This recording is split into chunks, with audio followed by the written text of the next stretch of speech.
السلام علیکم رحمۃ اللہ وبرکاتہ۔ حضرت ابو ہریرہ رضی اللہ تعالیٰ عنہ سے روایت ہے کہ رسول اللہ صلی اللہ علیہ وسلم نے فرمایا، اس شخص کی نماز جس نے قرآن کی تلاوت نہ کی ہو اس کے لیے ناقص ہے، اور اس نے اس لفظ کو 3 بار دہرایا، نامکمل ہے۔ ابو ہریرہ سے کسی نے کہا، کیا ہم امام کے پیچھے ہیں؟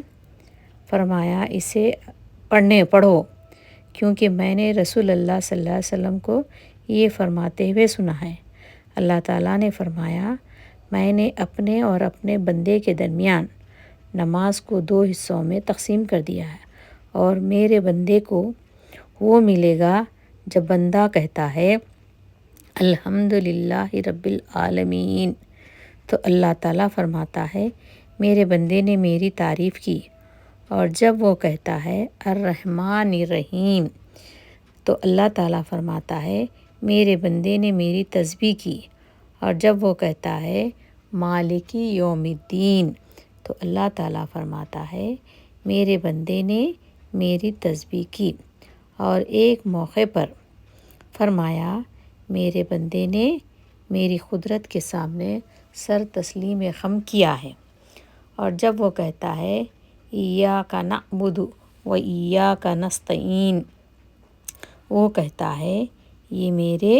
اور میرے بندے کے درمیان ہے، اور بندے کو وہی ملے گا جو اس نے مانگا ہے، اور جب وہ کہتا ہے اہدنا الصراط المستقیم صراط الذین انعمت علیہم غیر المغضوب علیہم ولا الضالین، تو کہتا ہے یہ میرے بندے کے لیے ہے، اور میرے بندے کو وہی ملے گا جو اس نے مانگا ہے۔ سورہ فاتحہ قرآن کی پہلی سورت، یعنی امام کے پیچھے کھڑے ہو کر فاتحہ پڑھتے ہوئے سننا۔ الحمدللہ رب العالمین، مہربان رحم کرنے والا، قیامت کے دن کا مالک، ہم تیری ہی عبادت کرتے ہیں اور تجھ ہی سے مدد مانگتے ہیں، ہمیں سیدھا راستہ دکھا، ان لوگوں کا راستہ جن پر تو نے انعام کیا، ان کا جن پر تو غضبناک ہے، اور نہ ان کا جو گمراہ ہے۔ یہ حدیث مالک ترمذی ابو داؤد سے روایت کی گئی ہے۔ اس ویڈیو کو لائک اور شیئر کیجیے اور سبسکرائب کرنا نہ بھولیے۔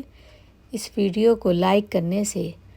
نئی ویڈیوز پھر مزید آئیں گی، اور آپ کو نئی معلومات میں اضافہ ہوگا۔ اللہ حافظ۔